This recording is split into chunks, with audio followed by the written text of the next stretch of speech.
In today's episode of Today in World War II, April 1st, Hitler sets the date for the invasion of Norway and Denmark. On the Malta front, both sides, the Italians and the Brits, suffer losses and have some good victories.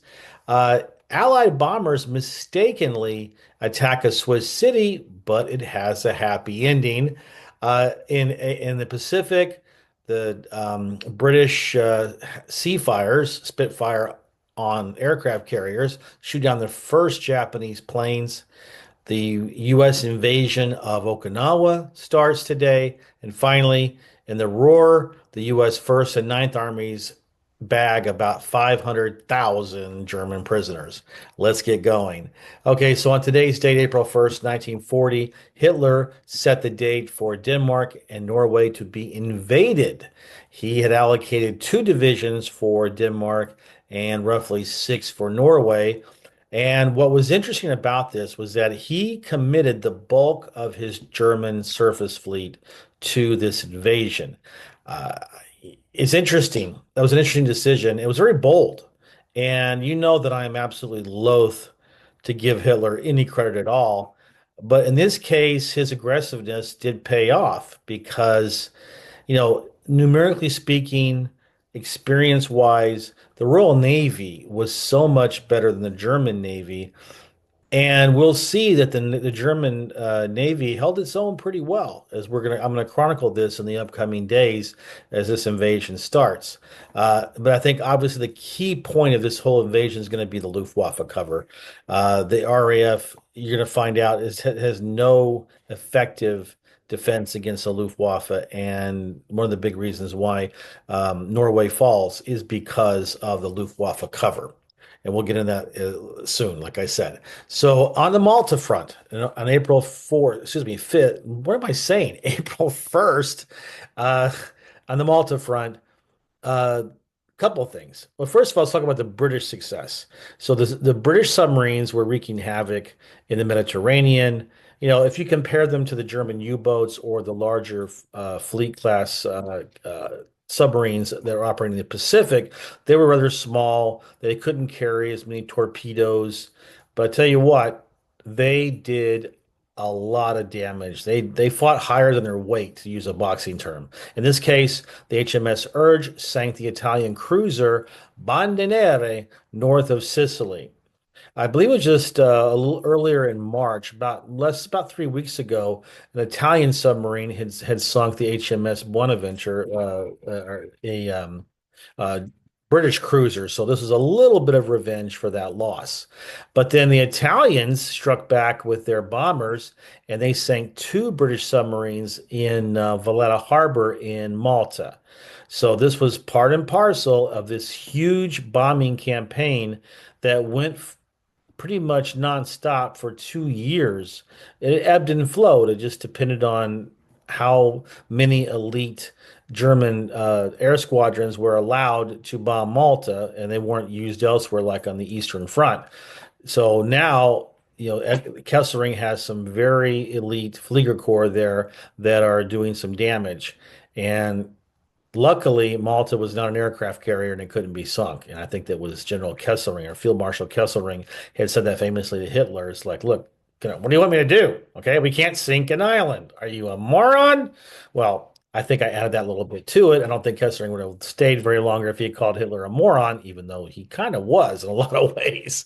But anyway, we're going back and forth on this, ups and downs like a roller coaster. Right now, the Germans are tamping down Malta's capabilities, but they never completely stop them. And that's the main thing. Okay. On April 1st, 1944, Allied bombers mistakenly attacked a Swiss city called Schaffhausen. They thought it was the German city of Ludwigshafen am Rhine. And, tragically, it killed about 40 people. But what was interesting about this is that it took out a group of small factories, Swiss factories, neutral Switzerland, who values their neutrality above all, right? Well, these groups of factories were producing munitions and aircraft parts, and guess where those were going to? If you guessed Germany, you're right. Ding, ding, ding, ding, ding. So this accidental attack on neutral territory actually was a good thing. And I would just leave you with this. In the context of what's happening in Ukraine, and I'm recording this in 2025 in March. Let me just tell you that the Swiss were horrible. They would not let any of the NATO countries send weapons that were produced by Switzerland to Ukraine. They'd already sold them to, let's say, Germany, and they're saying, sorry, Germany, you can't use our weapons, even though you own them and paid for them because of our neutrality. And yet, look at how hypocritical how hypocritical it is now when you consider that they were sending munitions and aircraft parts to Nazi Germany, the worst regime probably in the history of the world. So, Swiss, right here, talk to the hand, okay? With your hypocrisy and your greed, all right? On April 1st, 1945, the very first Seafire scores victories over the Japanese in the Pacific. If you know the background on this, the Seafire is basically a Spitfire that was modified to operate off of carriers. The British Pacific Fleet joined the American fleet in off of Okinawa, and their whole idea was to help stave off the kamikazes. Ironically enough, and listen, I'm an American. We tend to believe our Navy's the best. We tend to believe that everything we do is the best. And for all of you non-Americans out there, I apologize. Yeah, bear with us, especially now in this very difficult time when we have a moron in the White House. Okay, apologies. So, but actually, the British carriers were better suited to this duty than our fleet X's class, X's class carriers. Why? Because our landing areas were made of wood and theirs were made of steel. So it was much more difficult for the Japanese kamikazes to do as much damage as they could against our carriers. So, hey, you know what? Brits had a good idea there. Now, in our defense, we were talking about going over vast expanses of the Pacific Ocean, and our carriers were faster because they were lighter. But there's always a trade-off, right? In this case, for this particular mission, the what am I saying German? The English, British carriers were actually better suited and better able to defend themselves and not get damaged and knocked out of action by kamikazes. Okay. And speaking of Okinawa, on April 1st, 1944, the United States invaded Okinawa. This was, I mean, I guess if you consider Iwo Jima part of the home islands, I don't know about that, but Okinawa definitely is part of the home islands, even though it was kind of like treated by the Japanese and the home islands as kind of like the ugly stepsister because Okinawans were different than, your native Japanese. They always looked down upon and second-class citizens and so on and so forth. But nevertheless, it was considered a Japanese home island. And because we were still shooting for a full-blown invasion of the Japanese home islands in the fall, then you needed to have a port, a base that you could operate from that was close to the Japanese home islands, and Okinawa was it.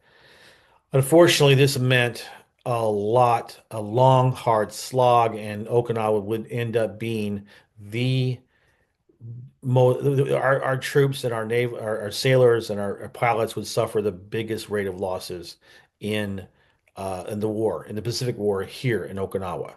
Ironically enough, right now everybody's happy when they land because there was no resistance. The Japanese did not defend the beaches. They did not defend or very lightly defended the northern part of the island. They put everything in the southern part of the island, and the Shuri line is going to be quite the death trap for the Marines, the Army going to attack it in a few days. And finally, on April 1st, 1945, the United States 1st and Ninth Armies complete the encirclement of the Ruhr industrial area near Lippstadt, and that effectively cut off 21 divisions of the German Army Group B, and that meant around 500,000 men. So it's just all over for the shouting right now. And the right now the main agenda for the regular army, not the SS fanatics, was to surrender to the Western Allies because they did not want to be taken prisoner by the Soviets, and I wouldn't want to be there anyway. Okay. So that's it. That's what happened today on April 1st, 1940 or 1940 through 45. And I appreciate you watching this video. And I can't wait to see you tomorrow.